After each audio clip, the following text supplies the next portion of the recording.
नमस्कार दोस्तों, क्राइम खुलासा न्यूज में आपका बहुत बहुत स्वागत है।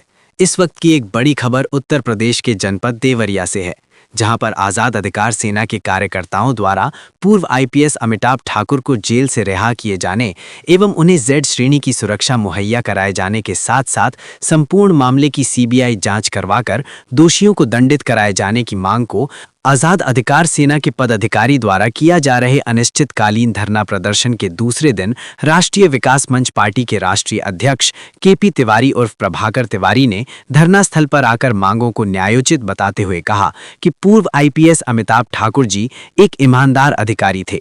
उनके साथ जो योगी सरकार कर रही है वो गलत है और मैं पूर्ण रूप से समर्थन करता हूं और आवश्यकता पड़ी तो हमारी पार्टी भी उक्त मामले को लेकर धरना प्रदर्शन शुरू कर देगी। देखिए जितेंद्र तिवारी की खास रिपोर्ट। मैं हूँ क्राइम खुलासा न्यूज का संपादक जितेंद्र तिवारी। मैं आज देवरिया जनपद में जिलाधिकारी कार्यालय के समक्ष धरना स्थल है, वहाँ मौजूद हूँ। अब ये देखिए, ये आज़ाद अधिकार सेना पार्टी का धरना चल रहा है। आज़ाद अधिकार सेना पार्टी के कार्यकर्ताओं की मांग है, नंबर 1 बात, अमिताभ ठाकुर जी ने कोडीन के खिलाफ, कोडीन सिरप के खिलाफ, तब सिरप के खिलाफ आंदोलन किया, आवाज़ उठाई, उनको जेल भेजा गया। इस मामले को लेकर कार्यकर्ता सब धरना दे रहे हैं। इनकी मांग है कि सुप्रीम कोर्ट के जो है न्यायाधीश के नेतृत्व में सीबीआई जांच कराई जाए, उनको जेल से रिहा किया जाए और जेड श्रेणी की सुरक्षा प्रदान की जाए।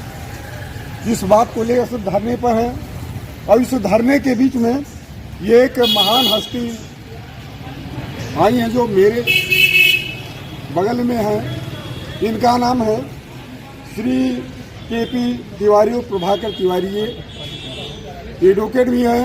इनकी एक पार्टी है, पार्टी का नाम राष्ट्रीय विकास मंच पार्टी। चलिए मैं इनसे बात करता हूँ कि आखिर ये इस बैनर दरे पे खड़े हैं, पार्टी के जो है समर्थन में आए हैं या कुछ मजा लेने आए हैं, या यहाँ से जान करके कल की तारीख में ये विरोध में आएंगे।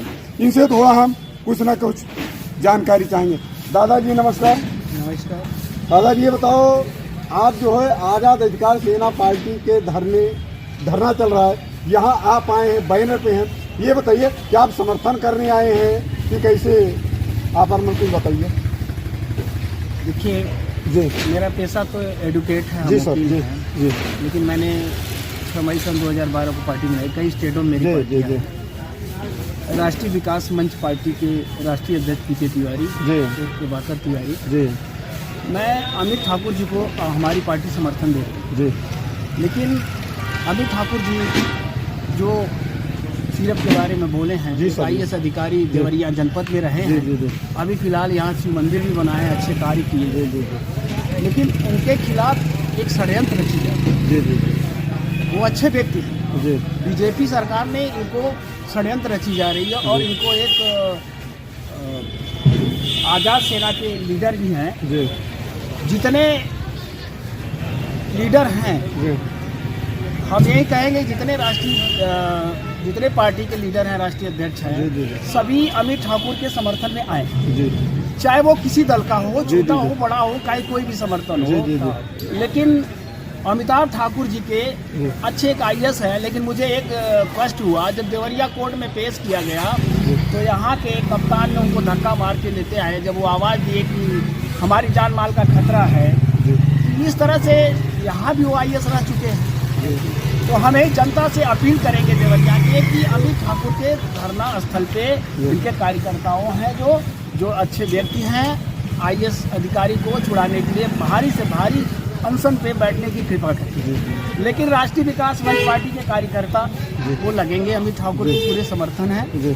मैं चाहूँगा कि एक अच्छा व्यक्ति हैं और अच्छे आईएएस थे, लेकिन ये सिरप के बारे में बोले, अगर बीजेपी सरकार को हमारे माननीय मुख्यमंत्री योगी नाथ जी हैं तो उनकी पूरी तहकीकात जांच की जाए, क्या है क्या नहीं है। इनको एक षड्यंत्र के तहत रचा गया है, इनके जान माल का खतरा भी है जेल में, लेकिन इनकी सुरक्षा होनी चाहिए। अगर इनकी जान माल की खतरा, ऐसी बात यह है तो राष्ट्रीय विकास मंच पार्टी का कार्यकर्ता हर जिले में आंदोलन करने के लिए सामर्थ्य देते हैं। राष्ट्रीय विकास मंच पार्टी का राष्ट्रीय अध्यक्ष अमित ठाकुर के अमिताभ ठाकुर किसी भी कार्यकर्ता तन मन धन किसी भी चीज की जरूरत होगी, अमित ठाकुर के धरना स्थल पे मेरे कार्यकर्ता धरना पर बैठेंगे। जब तक ये न्याय नहीं मिल जाता, बीजेपी सरकार बार बार गरीबों या कोई भी व्यक्ति हो उनके खिलाफ कोई बोलता है, मैं ये पूछता हूँ, बीजेपी सरकार में गुंडे नहीं है? बीजेपी सरकार में तमाम तरह के हैं। बीजेपी सरकार में क्या नहीं? और बीजेपी सरकार कभी अपने आदमी को कंट्रोल कर पा रही है? नहीं कर पा रही है। एक अच्छे व्यक्ति को उनके खिलाफ कोई बोल देता है तो तुरंत उनको जेल की हथकड़ी पहुंचा दे, चाहे कोई अधिकारी हो, चाहे कोई मंत्री, चाहे कुछ भी, कोई एक आम आदमी नागरिक हो। यहीं पे धरना स्थल पे 4 दिन से औरत एक भूख हड़ताल है बैठी थी। यहाँ के डीएम एसएसपी कप्तान नहीं सुने। मेरे वर्कशॉप पे हम लोग आकर के सभी कार्यकर्ताओं ने उनको बनाया और भेजा मैंने, कब जाके वो न्याय मिला। यहाँ के कानून व्यवस्था, यहाँ के सारे लोग, जो कि एक अमिताभ ठाकुर एक IAS अधिकारी हो करके इसी देवरिया के धरती पे अच्छा काम किए, आज एक सीरप के बारे में जरा सा एक सरकार के खिलाफ बोल दिए तो उनको उठा करके एक यहाँ के कप्तान ने धक्के मार करके ले जा करके कोर्ट में, वो भी तो IAS थे अधिकारी, उनको इज्जत से आराम से लेके जाते। लेकिन अगर कोई माफिया होता है तो बीजेपी सरकार में माफिया नहीं है। आप ही लोग बताइए, बीजेपी सरकार माफिया नहीं है? हम ये चाहते हैं, माफियों की सरकार है। गरीबों की सुनवाई नहीं हो रही किसी भी थाने में। हम एक एडवोकेट वकील हैं, किसी भी थाने में FIR कर दीजिए, किसी भी थाने में IAS अधिकारी चाहे किसी जिले में हो, लेकिन वो कभी गरीबों की सुनवाई नहीं होती है, फिर गुंडों की सुनवाई होती है। अगर अमित ठाकुर ने आवाज उठाई है तो राष्ट्रीय विकास मंच पार्टी के कार्यकर्ताओं ने उनके साथ, उनके समर्थन में सभी स्टाफों ने जितने यहाँ सामर्थ्य दे रहे हैं कि हम राष्ट्रीय विकास मंच पार्टी के राष्ट्रीय अध्यक्ष प्रभाकर तिवारी ने, उनकी पूरी सामर्थ्य है। उनसे मिलेंगे जेल में, उनकी बात सुनेंगे। अगर बीजेपी सरकार ने उनके कुछ खिलाफ कदम उठाया या जान माल पे, तो राष्ट्रीय विकास मंच पार्टी कार्यकर्ता जन जन तक आंदोलन करेंगे, चाहे वो कहीं हो। उनसे हमें अमिताभ ठाकुर से मिला जाएगा पूरे सेना के साथ। जय हिंद, जय भारत, राष्ट्रीय विकास मंच पार्टी जिंदाबाद। धन्यवाद।